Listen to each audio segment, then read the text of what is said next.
자, 오늘 말씀은 이렇습니다. 오늘 말씀은 역대상 11장 1절에서 19절 말씀을 함께 읽었는데요. 오늘 말씀은 기다림 속에서 이루어지는 하나님의 뜻, 기다림 속에서 이루어지는 하나님의 뜻, 이 시간 말씀으로 함께 은혜를 나누겠습니다. 여러분, 하나님의 뜻이 즉시 이루어지지 않을 때 우리는 어떻게 반응을 합니까? 인생에서 하나님의 뜻이 즉시 이루어지지 않을 때가 있지만 하나님께서는 종종 기다리게 만드시고 그 뜻이 바로 밝혀지지 않도록 하나님이 의도적으로 일부러 그렇게 하시는 경우들이 많이 있습니다. 이것은 우리를 연단시켜서 그것을 통하여 더욱 견고하게 준비하고 또 하나님 보기 좋은 시기에 보기 좋은 상태에서 당신의 뜻을 이루게 하기 위한 하나님의 또 다른 방편이기도 합니다. 우리들에게서 있어서는 그 시간들이 안타깝기도 하고 초조하기도 하고 불평스러울 수도 있겠지만 우리 하나님은 이것을 통하여 더욱 성숙한 믿음으로 이끄신다는 사실을 기억하셔야 될 줄로 믿습니다. 우리는 왜 하나님은 내 기도를 당장에 들어주지 않을까라고 질문하는 경우도 많이 있습니다. 그렇다면 우리는 오늘 이 본문에서 말씀하고자 하는 그 주님의 말씀에 대해서 어떻게 대답하고 어떻게 확인해야 된다는 사실인가라는 사실입니다. 오늘 다윗의 이야기는 이제 본격적으로 진행이 되는 겁니다. 사울은 패하시고 하나님이 결국 다윗을 세우시고 오늘 이 역대기에서는 다윗의 기름 부음을 통한 왕이 거치게 되는 그 이야기부터 지금까지 이렇게 왕으로 세워지는 과정 속에서 하나님이 행하신 중요한 일들을 말씀하고 있습니다. 먼저 기름 부음과 언약의 문제입니다. 기름 부음이라는 것은 왕을 세울 때 쓰는 행위이기도 하지만 이 신약 성경을 통해서 우리가 이 기름 부음은 여러 가지 의미가 있습니다. 특별히 그리스도라는 이 이름은 기름 부음 받은 자라고 하기도 합니다. 왕을 위해서 기름 부기도 하지만 왕 외에도 선지자나 제사장에게도 기름을 부었습니다. 특별히 다윗을 생각할 때는 왕권에 대한 이야기로 설명할 때가 많잖아요. 다윗의 머리 위에 기름 부으시는 이야기가 나오는데 오늘 이 기름 부음은 말씀과 약속이 성취되었음을 의미하기도 하는 것입니다. 하나님 앞에서 다윗과 백성이 언약을 맺는 장면은 모든 이스라엘이 다윗과 그 공동체로 연합되었다는 것을 보여주는 대목입니다. 우리는 하나님의 계획, 하나님의 부르심은 반드시 성취된다는 것을 기억하시고 언약 백성으로서의 충성을 다하며 살아가야 될 것입니다. 오늘 이 다윗에게 있어서의 기름 부음과 언약은 너무나도 중요한 것이죠.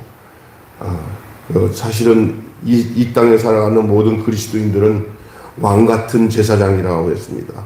우리를 하나님께서 예수 그리스도로 말미암아 우리를 구속하시고 당신의 자녀를 삼으심과 동시에 우리로 하여금 기름 부은 자로서의 이 땅에서의 삶을 살도록 우리를 부르시고 택하셨습니다. 그래서 요한일서에 보면 기름 부으심이 너희를 가르친다라고 했어요. 그게 뭡니까? 오늘날은 성령의 충만함을 의미하기도 하고요. 그리고 우리에게 하나님께서 기업을 주실 뿐만 아니라 상속권, 우리가 그 주님의 그 기업을 이어갈 왕으로서의 삶을 살도록 우리를 주님이 부르셨다는 사실을 기억하셔야 됩니다. 그것은 다 주님의 언약 관계 속에서 이루어진 일들입니다. 오늘 본문에는 이제 다윗을 통해서 예루살렘을 점령하는 그 이야기가 오늘 본문에 담겨져 있죠.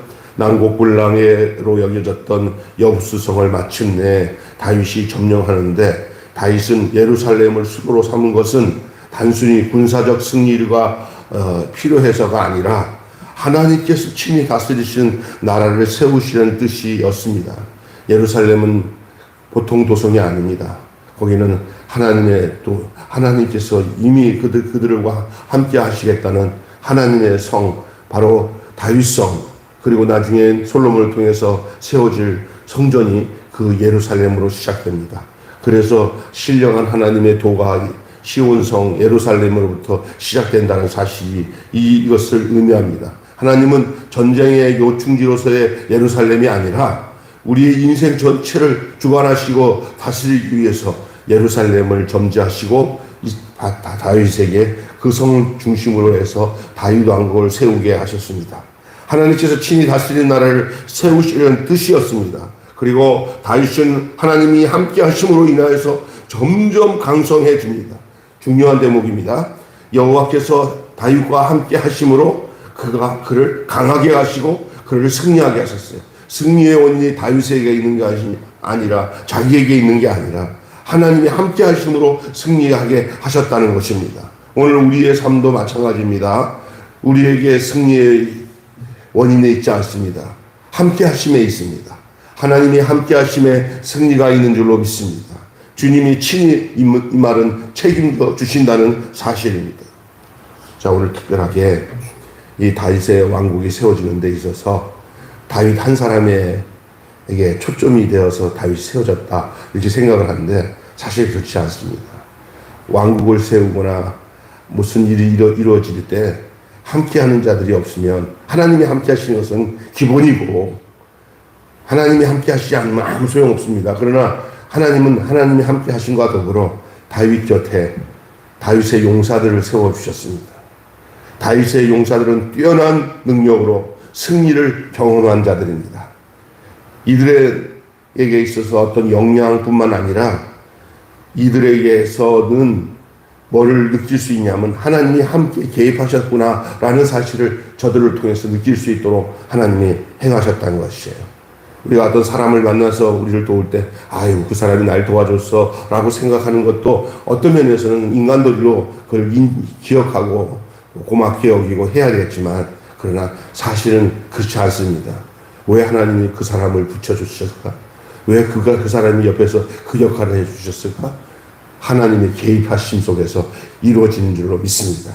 사람을 만나게 하시고 사람을 보내주시고 옆에 있게 하셔서 그가 함께함으로 인하여서 하나님이 이렇게 도우시는구나 하는 것을 느낄 수 있도록 하나님이 사람을 사용하십니다. 이것들이 바로 다윗의 용사들입니다. 다윗의 용사들. 그들은 또한 다윗을 향한 절대적인 충성심을 보여주고 있습니다. 참 귀한 것이죠. 이는 전에 내가 말씀드린 것처럼 사울은 다윗에게 어떻게 했는지 몰라도 다윗은 사울을 향한 충성심은 여전했습니다.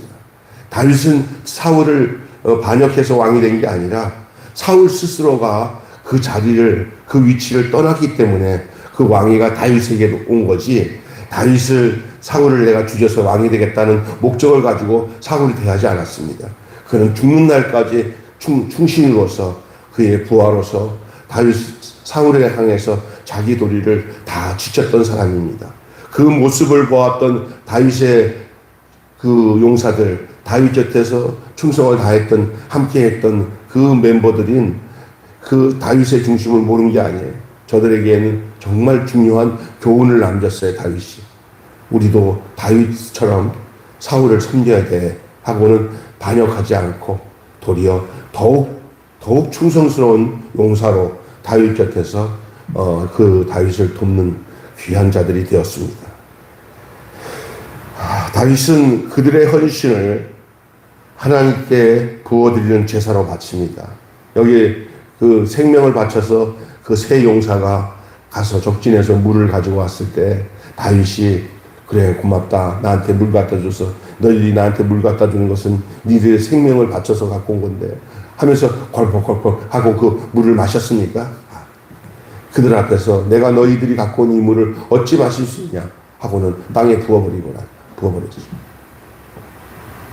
그리고 모든 승리의 헌신은 어떤 사람에게 있는 게 아니라 하나님께 바쳐져야 된다 하고 그 물을 하나님께 드리는 그런 이야기가 오늘 본문에 나오잖아요.